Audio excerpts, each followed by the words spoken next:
Welcome, fellas. Yo. I didn't even give you a 3, 2, 1 there. Welcome. I I just know there was no ongoing. It just went right Dead ass. into I'm like it. half positive that you went in before we started recording. So it's just gonna be like a half, Fellas.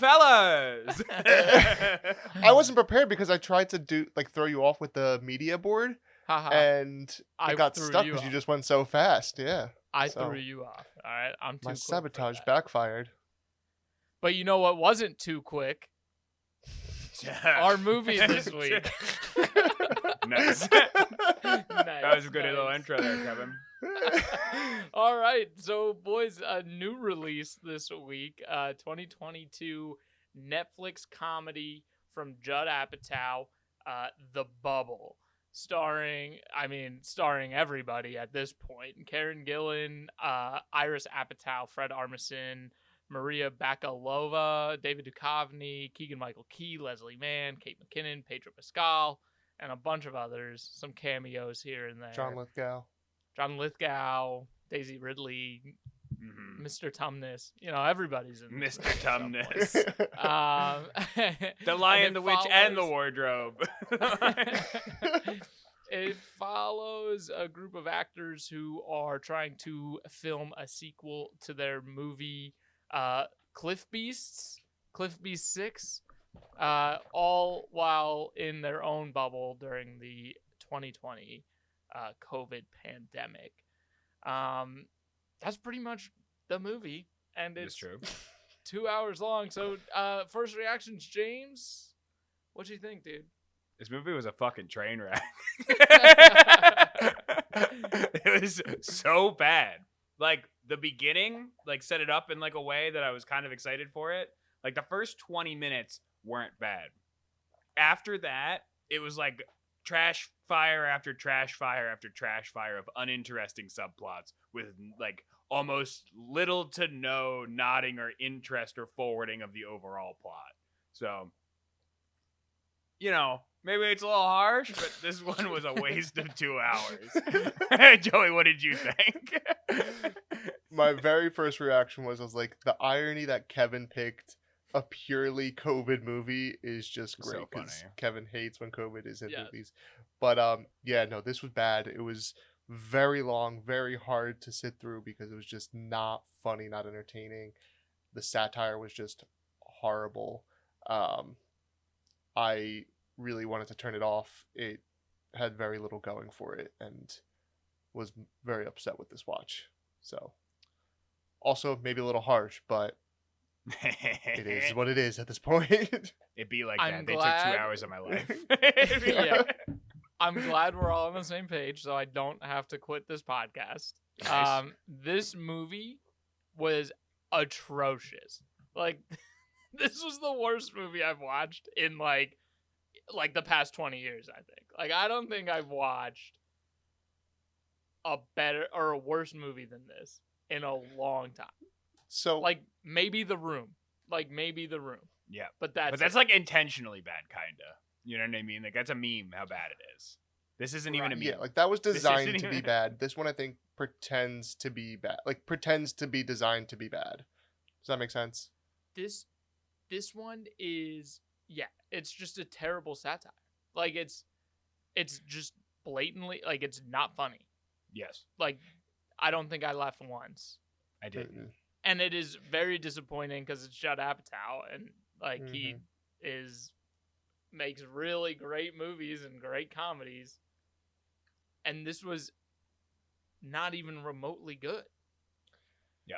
Like, what happened? So, Was it Judd Apatow or was it someone else, and they just put his name gonna on be- it? I feel like the movie was supposed to reflect probably what was actually happening behind the scenes, in the sense of like the studio struggling with the creatives, and the creatives trying to stop it, and the studio was just like, no, keep going, and they were like, okay, let's mimic this to like try to be like deflect the badness off of the creatives and blame it on like Netflix and the studio, because they had so much success with like Don't Look Up, and I feel like they tried to like replicate that in a sense. But the topic of the lockdown and the bubbles and COVID like is hopefully so far beyond us, and like so painful to think about that we shouldn't be making movies about it. Like that's just the farthest thing. If you have to reference COVID in a movie, like mask, social distance, whatever, fine. Like make it a little subplot, like Kimmy. But this was just like pure COVID and lockdown and all that, and it's just like, hopefully we will never have to deal with that again. And it was just like so bad of satire because we don't need to like learn lessons from it anymore.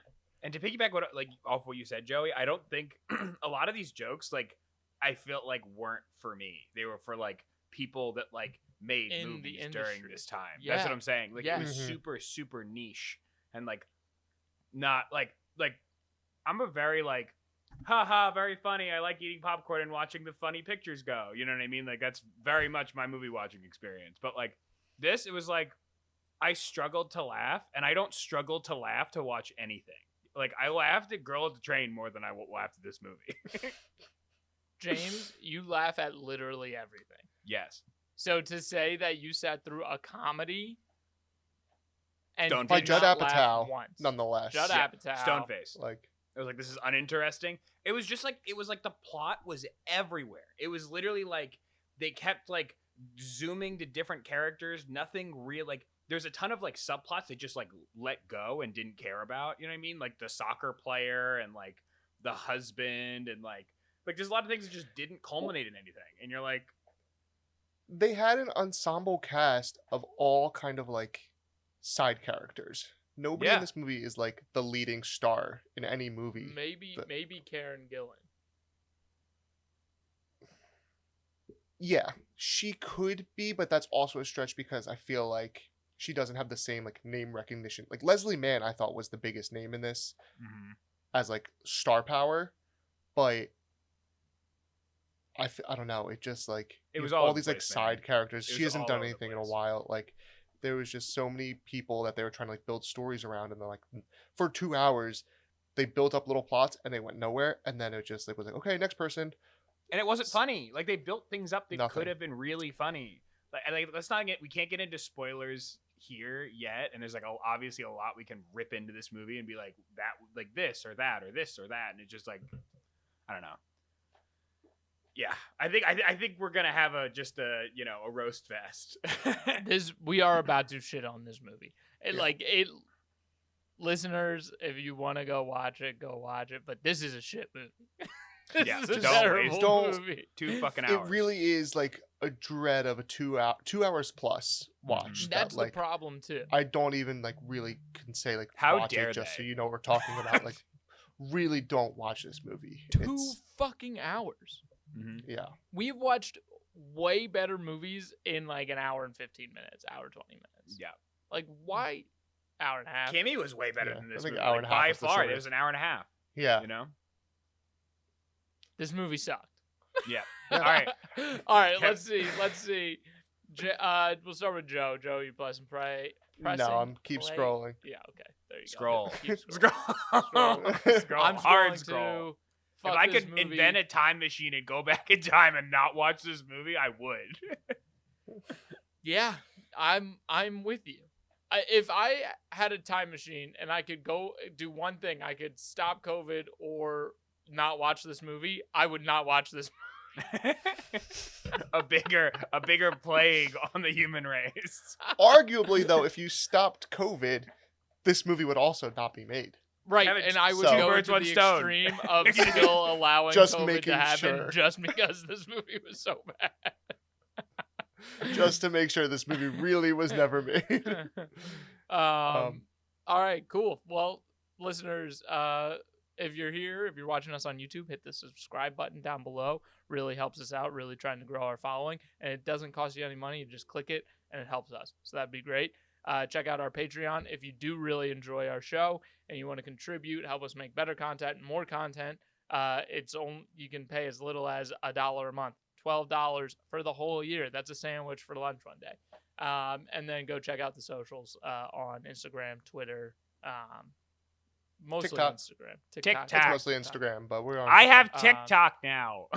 James downloaded TikTok Okay, under boomer. the guise of I need it for the podcast, but we I have know not that once he used just- it for the podcast, but it's fantastic. So go check us out, and we will see you after the break.